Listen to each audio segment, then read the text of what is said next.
आलिया का एक स्टेटमेंट है कि लोगों को लगता है फिल्में मुझे सिल्वर प्लेटर पर मिलती हैं, पर ऐसा नहीं है।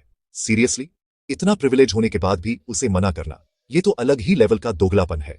खुद करण जौहर ने एडमिट किया था कि जिगरा की कहानी जब उनके पास आई तो किसी डायरेक्टर या कास्टिंग डिस्कशन से पहले ही उन्होंने स्क्रिप्ट सीधे आलिया को भेज दी। इसे ही तो कहते हैं सिल्वर प्लेटर।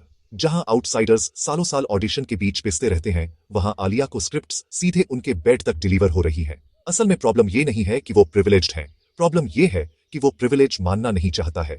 ऐश्वर्या राय ने भी एक बार साफ बोला था कि आलिया में टैलेंट तो है, पर जो सपोर्ट और अपॉर्चुनिटी उन्हें करण जौहर से मिली है वो किसी भी आउटसाइडर के लिए इम्पॉसिबल है। आलिया का सेल्फ मेड दिखने की कोशिश बहुत फेक लगती है। आप इंडस्ट्री के सबसे पावरफुल सर्कल से कनेक्टेड हो, टॉप प्रोड्यूसर आपके लिए चीजें मैनिपुलेट कर रहा है, और फिर आप कैमरे के सामने आकर स्ट्रगल की बातें करते हो।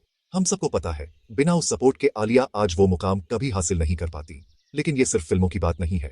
अपनी सुपरस्टार इमेज बचाने के लिए आलिया सच्चाई को किस हद तक बदल सकते हैं, इसका सबूत भंसाली की एक फिल्म में छिपा है। इनका ये खुद का विक्टिम कार्ड खेलने वाला पैटर्न तब सबसे ज्यादा एक्सपोज हुआ जब संजय लीला भंसाली के साथ उनकी फिल्म इंशाल्लाह शेल्फ हुई थी।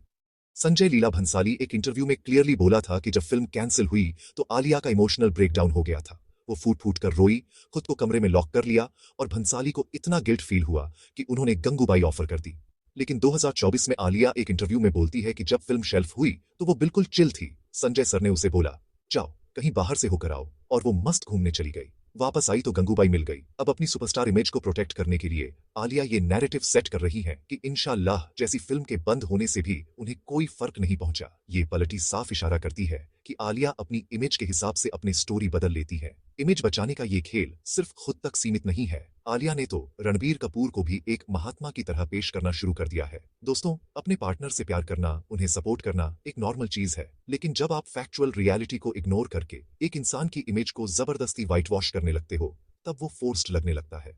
आलिया ने पिछले कुछ सालों में एक बहुत क्लियर नैरेटिव सेट करने की कोशिश की है कि रणबीर कपूर एक मंक है। उसने मल्टीपल इंटरव्यूज में ये क्लेम किया है कि रणबीर को गॉसिप करना बिल्कुल पसंद नहीं है। वो तो यहां तक कह देती हैं कि रणबीर के सामने गॉसिप करते हुए उन्हें गिल्ट महसूस होता है, जैसे रणबीर इतने पवित्र हों कि उनके सामने किसी की बुराई करना एक गुनाह हो। पुराने इंटरव्यूज उठाकर देख लो, खुद करीना ने बोला है, बॉलीवुड से लेकर कपूर फैमिली के डिनर टेबल तक सबको पता है कि रणबीर कपूर वो शख्स हैं जिनके पास इंडस्ट्री की हर खबर सबसे पहले पहुंचती है। आलिया दिखाना चाहती है कि जो बंदा पहले गॉसिप मॉन्गर था वो अब उनकी संगत में आकर महात्मा बन गया है। लेकिन ये वाला ड्रामा इतना फेक और फोर्स्ड है कि अब ये बैकफायर कर रहा है। हैरानी की बात यह है कि रणबीर को पवित्र बताने वाली आलिया का खुद का पास्ट एक ऐसी दोस्ती से होकर गुजरता है जिसे सुनकर किसी को भी क्रिंज महसूस हो। अब आते हैं उस सीन पर जो लिटरली हर लड़की के लिए एक नाइटमेयर है, कैटरीना और आलिया की वो सो कॉल्ड बेस्टी वाली फ्रेंडशिप। जस्ट इमेजिन, आपका कोई क्लोज फ्रेंड आपके ब्रेकअप का इंतजार कर रहा हो ताकि वो आपके एक्स के साथ सेटल हो सके। क्रिंज है ना? जब कैटरीना और रणबीर एक सीरियस रिलेशनशिप में थे, तब आलिया सडनली कैटरीना की क्लोजेस्ट फ्रेंड बन गई थी। जिम साथ जाना, कैटरीना से फिटनेस टिप्स लेना और इंटरव्यूज में आई अडोर हर वाला ड्रामा करना, ये सब अब एक प्री प्लान्ड ड्रामा लग रही है। आलिया को रणबीर पर पहले से क्रश था, ये बात सबको पता थी। पर एक गर्ल कोड होता है, आप अपने दोस्त के पार्टनर पर नजरें नहीं जमाते। लेकिन जैसे ही कैटरीना और रणबीर का ब्रेकअप हुआ, आलिया ने सडनली कैटरीना को साइड कर दिया और रणबीर के साथ अपना सीन सेट कर लिया। ये कोई कोइंसिडेंस नहीं, एक प्लान्ड मूव लगता है। फ्रेंडशिप सिर्फ इसीलिए की ताकि रणबीर के सर्कल में एंट्री मिल सके। रास्ता क्लियर होते ही पुरानी दोस्ती पूरी तरह बिखर गई। अब वो ऑडियंस को मैनिपुलेट करती है कि it just happened. May be उन्हें लगता है लोग ब्लाइंड हैं। आप देखेंगे इंटरव्यूज में कैटरीना का टॉपिक आते ही आलिया लिटरली ऑकवर्ड हो जाती है। ये फ्रेंडशिप नहीं, रणबीर तक पहुंचने का एक विजन था। किसी के ब्रेकअप का वेट करके तुरंत स्वूप इन कर जाना लिटरली बहुत ज्यादा सेल्फिश है। दोस्तों, अगर आपको भी बॉलीवुड का ये बिहाइंड द सीन्स गेम समझने में मजा आ रहा है तो अभी सब्सक्राइब बटन दबाएं, क्योंकि ऐसी ही अनफिल्टर्ड कहानियां हम इस चैनल पर लाते रहते हैं। अगर आपको लगता है कि कैटरीना के साथ जो हुआ वो महज एक इत्तेफाक था, तो रुकिए, क्योंकि यही सेम पैटर्न अब एक और एक्ट्रेस के साथ दोहराया जा रहा है। दोस्तों, अब उनका अप्रिशिएशन लिस्ट में नया यामी गौतम ऐड हुआ है। रिसेंटली आलिया ने अचानक यामी को लेकर बहुत ज्यादा अफेक्शन शो करना शुरू कर दिया है। इंस्टाग्राम पर लॉन्ग पैराग्राफ्स लिखना, उन्हें क्वीन बुलाना और उनके प्योर क्राफ्ट की तारीफ करना। लेकिन यामी को इंडस्ट्री में 10 साल से ज्यादा हो चुके हैं, उन्होंने पहले भी अच्छे काम किया है, तो सडनली अभी ही ये प्यार क्यों? आलिया का ये जो अप्रिशिएशन वाला अंदाज है, ये कोई इत्तेफाक नहीं बल्कि पूरी तरह से स्ट्रेटेजिक है।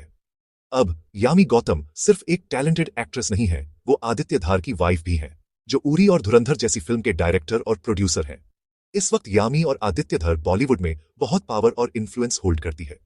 आलिया ने जैसे कैटरीना को तब फ्रेंड बनाया था जब कैटरीना अपने पीक पर थी, ठीक वही पैटर्न अब यामी के साथ दिख रहा है। जब आप सिर्फ उन्हीं लोगों को अप्रिशिएट करते हो जो पावर होल्ड करते हैं, तो वो अप्रिशिएशन नहीं, एक अपॉर्चुनिस्टिक मूव लगता है। आलिया को पता है कि आगे चलकर आदित्य धर के प्रोजेक्ट्स में काम करना है, तो उनका रास्ता यामी गौतम से होकर जाएगा। ये जेन्युइन बॉन्ड नहीं है, ये सिर्फ आदित्य धर के साथ काम करने के लिए एप्रिसिएशन है। दोस्ती और काम के इन उलझे हुए रिश्तों के पीछे आलिया अकेली नहीं है। इसमें उनके पार्टनर रणबीर का वो सीक्रेट गेम भी शामिल है जिसे वो दुनिया से छिपाते हैं। रणबीर का दावा है कि उनकी कोई पीआर टीम नहीं है। इस ब्रूटल कंपटीशन वाले दौर में आप बिना किसी स्ट्रैटेजी के टॉप पर बैठे हो, इसका कोई लॉजिक ही नहीं बनता। ये एक स्मूथ इमेज मैनेजमेंट का हिस्सा है जिसे ये दोनों स्मार्टली यूज कर रहा है। रानी मुखर्जी भी सोशल मीडिया पर नहीं है, पर सबने देखा कि उनकी पीआर टीम कितनी एक्टिव रहती है। रणबीर के साथ भी वही सीन है। वो कहते हैं कि वो इंस्टाग्राम पर नहीं है, पर उन्हें इंडस्ट्री की हर गॉसिप और हर हाइप का पता होता है। उन्हें पता है कि इंटरनेट पर उनके बारे में क्या चल रहा है। मे बी ये सब जस्ट एक प्लान्ड इमेज है ताकि वो अनबॉदर्ड लग सके। असल में ये दोनों मिलकर एक ऐसा पावर कपल ब्रांड तैयार कर रहे हैं जो सिंपल और ग्राउंडेड होने का नाटक करता है। ये एक दूसरे के झूठ को सपोर्ट करते हैं ताकि इनकी अपकमिंग लाइफ और प्रोजेक्ट्स के लिए एक क्लीन नैरेटिव बना रहे। जब पीआर और इमेज मैनेजमेंट इतना स्ट्रांग हो, तो एक मजबूरी में की गई शादी को भी प्योर चॉइस बनाना इनके लिए बाएं हाथ का खेल है। सिर्फ फिल्मों के लिए ही नहीं, आलिया अपनी पर्सनल लाइफ की कहानियों को भी जरूरत के हिसाब से बदल लेती है। उनकी शादी का ही सीन याद कर लो। आलिया ने हर जगह यही बोला कि उन्हें हमेशा से एक होम वेडिंग ही चाहिए थी, लेकिन एक इंटरव्यू में नीतू जी ने साफ कह दिया, रणबीर एंड एलिया महीनों तक डेस्टिनेशन वेडिंग प्लान कर रहे थे। मगर सच तो ये है कि इस जल्दबाजी और होम वेडिंग के पीछे की असली वजह लंबा चलता पेंडेमिक और शादी से पहले उनकी प्रेगनेंसी थी। जब सिचुएशन ऐसी हो कि चीजें कंट्रोल से बाहर जा रही हो, तो घर पर शादी करना मजबूरी थी, चॉइस नहीं।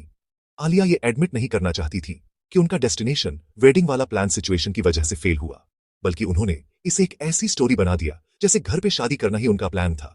ये छोटी छोटी बातों पर झूठ बोलना ही शो ऑफ वाली पर्सनैलिटी को एक्सपोज करता है। शादी से लेकर दोस्ती तक हर कहानी के पीछे एक अलग ही सच छिपा है, जो ये चीख चीख कर कह रहा है कि जो दिखता है वो सच नहीं है। देखो, आलिया भट्ट एक टैलेंटेड एक्ट्रेस है, इसमें कोई डाउट नहीं है, पर स्क्रीन के बाहर उनका ये कांस्टेंट ड्रामा, वो इनसेन है। ब्रांडिंग और रियलिटी के बीच का जो डिस्टेंस है, वो अब ऑडियंस को साफ दिख रहा है। कैटरीना के साथ वो फेक दोस्ती, भंसाली वाला झूठ या वो सिल्वर प्लेटर वाला डिनायल, ये सब कोई इत्तेफाक नहीं है। जब आप हर इंटरव्यू में एक नई स्टोरी लेकर आते हो, तो धीरे धीरे आपकी रॉनेस खोने लगती है। आलिया को लगता है कि वो ऑडियंस को मैनिपुलेट कर सकती है, पर गाइज, आज के टाइम में कोई अंधा नहीं है। ये स्वीट और हम्बल दिखने की कोशिश अब लिटरली क्रिंज बन चुकी है।